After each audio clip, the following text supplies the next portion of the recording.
Nunca habíamos estado en guerra con los humanos antes. Habíamos oído historias de otras razas que se habían enfrentado a ellos en combate.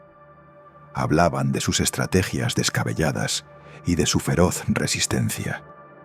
Cada raza que peleó contra los humanos, ganara o perdiera, los consideraba un oponente más que digno. Cada raza que peleó contra los humanos terminó respetándolos. Cuando llegó el momento de declararles la guerra, lo que más nos sorprendió fue lo mucho que intentaron evitarla. Sabíamos que no nos tenían miedo. Su evasión de la pelea parecía proceder de una posición de fuerza, no de cobardía. Quizá, pensamos, ¿se habían debilitado por otro conflicto reciente? Deberíamos haber hecho caso a nuestros antiguos proverbios. El verdaderamente fuerte no busca probar su fuerza, sino compartirla, como dice nuestro refrán. Pero los humanos cometieron un error que exigió la guerra. No importaba cuánto intentaran disuadirnos, no importaban los acuerdos que nos ofrecieran. Aterrizaron vehículos de guerra en uno de nuestros planetas. Eso constituía una invasión según nuestras leyes, y su reiterada negativa a responder a nuestro llamamiento fue un insulto a nuestro honor. Las leyes y las exigencias del honor eran claras. Cuando a los humanos les quedó claro que no retrocederíamos, su tono cambió. En lugar de intentar eludir el agravio a nuestro honor, solicitaron un consejo de guerra. Pidieron la presencia de líderes políticos y militares en territorio neutral. Las especies que nos asesoraban, aliadas y socios comerciales, recomendaron encarecidamente que aceptáramos y asistiésemos. Nos advirtieron de que lo tomáramos en serio. En el Consejo de Guerra, los humanos delinearon las condiciones para librar una guerra contra ellos. En la era de los misiles que destrozan planetas, las armas biológicas que aniquilan la vida y las bombas que colapsan estrellas. Las reglas de la guerra nos parecieron absurdas. Todas esas superarmas estaban prohibidas en una guerra con los humanos. Pensamos que bromeaban, que nos habían atraído allí para hacernos perder el tiempo y preparar su invasión. Pronto descubrimos que no era así. Nos impusieron más y más reglas. Nos habríamos indignado si no hubiéramos estado tan aturdidos. Restricciones en las armas, clases de naves, qué se puede y qué no se puede atacar. El establecimiento de rutas seguras para que los civiles huyeran del combate, el trato a los combatientes enemigos y a los prisioneros de guerra, periodos de alto el fuego para recoger a los heridos y a los muertos del campo de batalla. Con tantas reglas, nos pareció que los humanos trataban la guerra como un evento deportivo en lugar de una batalla. Nuestros representantes no estaban contentos. Tratan esto como si fuera un juego. ¿Dónde está su honor? ¿Dónde está su deseo de batalla, de victoria? Exigieron lanzando el grueso fajo de papeles al otro lado de la sala en un ataque de ira. Los representantes humanos simplemente parecían cansados. En aquel momento lo confundimos con aburrimiento, lo que nos enfureció aún más. La guerra es un juego jugado por niños sin honor. No hay honor en la guerra. La guerra en sí misma es una falta de honor. El honor es todo lo que precede a una guerra y todo lo que la sigue. Solo hay una forma honorable de librar una guerra, y esa es no librarla nunca, nos respondió el representante militar humano. Tenía un fuego en el rostro. Estábamos demasiado ofendidos para notarlo entonces, pero ese fuego era odio. Los humanos nos odiaban por obligarles a la guerra. Estas reglas son nuestro intento de aportar una migaja de honor a la guerra, para disminuir la carga de quienes sufrirían, quienes nunca tuvieron opción, quienes nunca tuvieron voz, para decidir si se libraba una guerra o no. Así que hagan lo honorable y firmen el acuerdo, o prepárense para una guerra total. Esas últimas palabras fueron un susurro, una amenaza silenciosa que puso de repente a todas las demás especies de la sala al borde del abismo. Gracias al Dios Supremo que la notamos. Nuestros representantes guardaron silencio largo rato. Nuestro líder de guerra habló primero, lenta y silenciosamente. ¿Qué pasa si esa guerra total es lo que deseamos? ¿Qué pasa cuando nuestro deseo es luchar contra un oponente digno con toda nuestra fuerza? Chocar en el campo de batalla sin retener nada.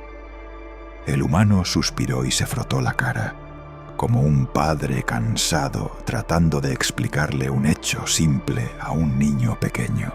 Entonces todos perdemos. Cientos de miles de millones morirán. ¿Y para qué? Orgullo, honor, territorio, cualquier cantidad de cosas que podrían resolverse en una reunión, con una cerveza o con una pelea a puñetazos. Economías paralizadas, planetas enteros perdidos, alimentos, energía, recursos, todo escaso. ¿Quién recoge los pedazos después de eso? Una guerra así no termina con un alto el fuego. La batalla continúa en cada calle, en cada hogar de los supervivientes.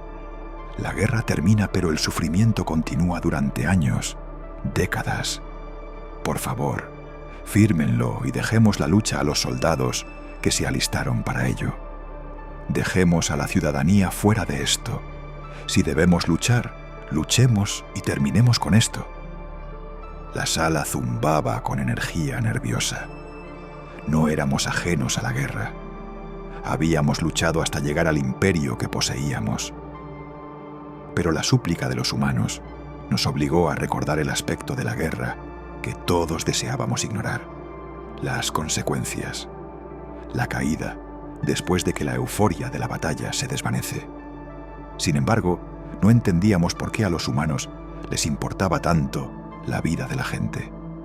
¿No vivían los ciudadanos para servir a su imperio? Aún así, ante las exigencias de nuestros aliados, muchos de los cuales amenazaron con retirar su apoyo si nos negábamos a firmar, firmamos el acuerdo y se declaró oficialmente la guerra. 2 años. Fuimos derrotados por completo en 2 años. En los primeros días de la guerra, golpeamos duro a los humanos. Sobrepasamos sus defensas con pura fuerza. Los expulsamos de nuestro espacio y los empujamos de vuelta a sus fronteras. Mantuvimos el impulso, golpeando sus líneas y persiguiéndolos de cerca mientras huían. Incluso con todas sus molestas restricciones, los superamos con facilidad. Sistema tras sistema, los perseguimos mientras huían, deteniéndonos solo en vanos intentos de frenar nuestro avance. Luego, en un sistema, se atrincheraron y nuestro avance se detuvo abruptamente. Fue como chocar contra un acantilado en un bote de madera. Aún así, aceptamos el desafío. Éramos guerreros orgullosos, disfrutábamos del reto. Los golpeamos sin cesar. Sabíamos cómo prepararnos para un asedio. Estábamos listos. Suministros, munición, reservas. Lo trajimos todo con nosotros. Pero los humanos no cedieron ni un ápice. Durante todo un año nos mantuvieron en la frontera. Luego comenzaron a llegar informes desde la retaguardia, con varios meses de retraso. Mientras les hacíamos frente aquí, en su frontera, habían enviado otras flotas detrás de nosotros. Habían destruido muchos de nuestros astilleros y fábricas. Nuestros mundos agrícolas estaban bloqueados y los centros financieros bombardeados. Sin embargo, lo primero que atacaron fue nuestra red de comunicaciones. Nos habían conducido directamente a una trampa. Usaron nuestro deseo de humillarlos por cuestionar nuestro honor en nuestra contra. Nuestras flotas de defensa libraban buenas batallas, pero dondequiera que se establecieran para defenderse, los humanos simplemente atacaban otro objetivo en el extremo opuesto de nuestro imperio. Con nuestras comunicaciones paralizadas, no teníamos idea de cuándo y dónde aparecerían. Tácticas astutas y cobardes, pensamos entonces. Los humanos siguieron decepcionándonos. Nos dijeron que estaban entre los mejores combatientes de la galaxia, expertos y eficientes en la guerra, un aliado invaluable y un enemigo problemático. Habíamos malinterpretado lo que querían decir. Los humanos no eran eficientes en librar una guerra, eran eficientes en acabar una guerra. Unos meses después de los primeros informes de ataques humanos lejos del frente, recibimos noticias de que nuestros mundos caían en abierta rebelión. No habíamos visto una rebelión abierta en nuestro imperio en siglos. Siempre hubo disidentes, pero ¿una rebelión declarada de verdad? Esos informes fueron los que finalmente nos hicieron darnos cuenta de lo desprevenidos que estábamos ante la guerra humana. Hasta entonces, solo habíamos concebido la guerra como una serie de batallas y líneas de suministro. Luchar contra el enemigo, conquistar el campo de batalla, capturar o destruir el objetivo y seguir adelante. Así habíamos librado guerras de forma lineal. Un imperio tan grande como el nuestro tenía un ejército igual de grande. Teníamos los recursos para desplegar cientos de millones de tropas de combate con armas, armaduras y naves adecuadas. Los humanos tomaron toda nuestra doctrina militar y nos la devolvieron en la cara. No les importaba el honor y la gloria en el combate como a las demás razas civilizadas. Sus tácticas eran bajas y cobardes, pero efectivas, muy efectivas. No nos adaptamos a tiempo, no pudimos adaptarnos. Así, con nuestros mundos en rebelión, la economía paralizada y los suministros cortados, nos vimos forzados a la única rendición incondicional en la historia de nuestro imperio. La humanidad dejó claro que no bastaba nada menos. Cuando entramos en la sala para firmar nuestra rendición y aceptar los términos humanos, bajamos la cabeza. Incapaces de soportar las miradas penetrantes de los humanos, esperábamos suficiencia en sus rostros, regodeo y menosprecio. Como siempre, estábamos equivocados. Sus caras mostraban una mezcla de furia y pena. Al firmar los documentos, ni siquiera nos molestamos en leer las condiciones. Simplemente asumimos que era el fin de nuestro imperio, el fin de nuestra libertad. Y como ocurriera antes, estábamos muy equivocados. ¿Estás contento ahora? El líder militar humano se puso en pie cuando la convención terminó. Decenas de miles de vidas perdidas, billones en daños. Media docena de sus mundos están en abierta rebelión, aumentando el número de víctimas cada día. Todo porque no pudieron aceptar una disculpa. Los demás humanos intentaron apartarlo, detenerlo, pero él los apartó. Estoy harto de tener que ir a la guerra con una especie atrasada tras otra para mostrarles que hay mucho más en el universo que la conquista.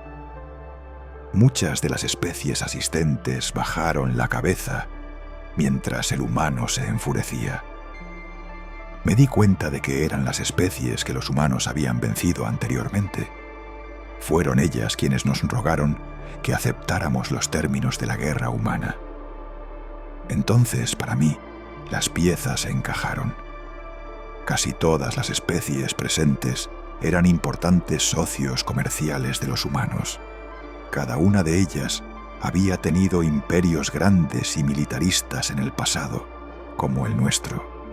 Sin embargo, a diferencia de nosotros, su historia mostraba prominentemente algún tipo de desastre que fracturó su imperio y casi provocó su extinción. ¿Fueron los humanos los responsables? ¿Por eso insistían tanto en que firmáramos los acuerdos? No estoy seguro de si los demás tuvieron la revelación que yo tuve cuando salimos de la convención avergonzados. Regresamos a nuestro imperio en ruinas. Nuestras fuerzas intentaron preservar lo que pudieron y casi abandonamos los mundos que se rebelaron. Decir que la derrota fue aplastante sería quedarse corto. Habíamos basado toda nuestra cultura en el orgullo y el honor, en la expansión agresiva y el poderío militar. En solo 2 años, una única guerra breve, todo se vino abajo. Esta derrota desmoralizante paralizó a nuestro liderazgo. Los poderosos de la sociedad los culparon por las pérdidas y los débiles se unieron para intentar derrocarlos. A quienes mantuvimos la cabeza, nos encomendó la tarea de dirigir el imperio. Una tarea casi imposible, dado que el conocimiento de cómo gobernarlo estaba firmemente en manos de los poderosos clanes de sangre antigua que, debo reiterar, estaban tan desmoralizados por la pérdida que se habían convertido en masas inútiles. Cuando aparecieron las firmas de salto espacial humano sobre nuestro planeta natal, creímos que era el final. Decenas de miles de naves, la mayoría más grandes que cualquier cosa que hubiéramos visto, flotaban en órbita. Miles más emergían de las naves mayores. Soy el almirante de flota Kain, de la flota de restauración de sistemas aliados. Espero que no lleguemos demasiado tarde. Los informes sobre su sistema son sombríos, por decirlo menos. Fue la señal que recibimos. Sin amenazas, sin regodeo. Solo un hombre, con preocupación en la voz. Yo manejaba las comunicaciones del sistema ese día. Mi respuesta fue atónita. ¿Ustedes no están aquí para destruirnos, esclavizarnos? A través de la señal escuché unos breves vítores, seguido de una severa amonestación. Nunca leyeron los términos. Kain se rió entre dientes, aunque lo bastante alto como para que yo lo oyera. No, venimos con ayuda. Comida, médicos, equipos de gestión de crisis, fuerzas de paz, material y equipos de construcción. Incluso logramos conseguir algunos asteroides repletos de materias primas y metales preciosos del espacio neutral. Aunque, principalmente porque aposté con el equipo de ingeniería a que no podían capturar uno mientras lo pasábamos a motor sublumínico. Ninguno de nosotros podía creer lo que oíamos. Aunque ya no deberíamos sorprendernos. Todo lo que asumíamos sobre los humanos resultaba constantemente equivocado. Un imperio derrotado es peligroso si se deja desatendido. Aprendimos esa lección en la Tierra hace casi 1000 años. Así que, en aras de promover la paz, convertiremos a un enemigo derrotado en un aliado. Ayudaremos a reactivar su economía, reparar sus mundos y poner fin pacíficamente a las rebeliones. También trabajaremos en el restablecimiento de su gobierno, aunque esta vez bajo nuestra guía. ¿Nos ayudarían? Después de derrotarnos en la guerra, no somos solo nosotros. Nuestras tripulaciones incluyen unas pocas decenas de especies aliadas, aunque las naves son de fabricación y diseño humanos. Puede que hayamos construido esta flota, pero no podríamos tripularla solos.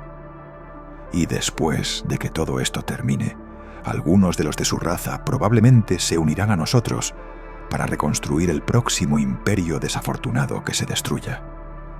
Además, el conflicto ha terminado. Ya no son enemigos. Sus naves eran cientos de veces más grandes que nuestras mayores. Si podían dedicar recursos tanto a construir naves tan colosales como a ayudar a antiguos enemigos al mismo tiempo, ¿cómo serían sus naves de guerra las que retuvieron? Fue un pensamiento escalofriante. Con toda nuestra fe en nuestro poderío, con todo lo que construimos y logramos, podían haberlo barrido todo con solo apretar un botón. No éramos nada para ellos, insectos mordiendo los talones de gigantes. Vamos, incluso si eso fuera cierto, lo cual no es el caso. Son personas como todos los demás. Incluso si fuéramos insectos para ellos, los insectos siguen teniendo su lugar en el ecosistema. Su presencia es necesaria para la salud del sistema. Todo es cuestión de perspectiva. Que alguien sea más pequeño o más débil no significa que merezca ser aniquilado. Cain se rió por la señal. Aparentemente expresé mis pensamientos en voz alta. Ups. ¿Y cuánto nos va a costar esta ayuda? Intenté recomponerme. ¿Costar? Ya habéis pagado el precio. Un ejército, una economía y un gobierno paralizados. Sin mencionar el coste en vidas. No, el precio ya se ha pagado, contestó Cain. Pero mi mente seguía dando vueltas. Nada de esto tenía sentido. Obviamente, cada especie posee una filosofía distinta, diferentes maneras de vivir. Esto, sin embargo, nos quedaba demasiado lejos. ¿Por qué?, pregunté en voz baja. Escuché a Cain gemir y respirar hondo. ¿Qué quieres que te diga, eh? Su tono se volvió burlón. Porque es trabajo de los fuertes proteger a los débiles. ¿Es eso lo que querías oír? No, hombre. Su profesionalismo se vino abajo bajo el peso de la exasperación. Pude escucharlo respirar un par de veces antes de continuar. Hacemos esto porque es lo correcto. Su gente está sufriendo y nosotros tenemos los medios para ayudar. Sería cruel no hacerlo. No importa que fuéramos antiguos enemigos. No lo éramos antes de la guerra y ahora tampoco lo somos. Los ayudamos porque podemos, porque es lo justo. Ahora, ¿aceptarán nuestra ayuda o nos rechazarán? Entonces algo me hizo cosquillas en la nuca. Un dicho de tiempos antiguos, siempre sacado de contexto y nunca completo. El verdaderamente fuerte no busca probar su fuerza. Ese era el dicho que repetíamos a los jóvenes como muletilla. Una advertencia contra el orgullo, un reproche para evitar que hicieran tonterías y empezaran peleas innecesarias. Pero en algún lugar, escondido en el fondo de mi mente, estaba el resto del dicho, que como pueblo habíamos olvidado o quizá ignorado. El verdaderamente fuerte no busca probar su fuerza, sino compartirla. Nuestra dependencia de los sistemas del orgullo y del honor nos condujo a este punto. Nuestra visión estrecha de la fuerza nos había llevado a ser humillados de la manera más devastadora posible. Según nuestras costumbres, aceptar esta ayuda nos haría débiles, indignos de la vida. Miré a la gente de la sala conmigo. La mayoría apenas se mantenía en pie. La desesperación se había apoderado de muchos y amenazaba con extenderse al resto. Nadie más tenía la cabeza lo suficientemente despejada para tomar aquella decisión. «Ayúdanos, por favor», rogué en voz baja avergonzado. «Con mucho gusto», fue la respuesta.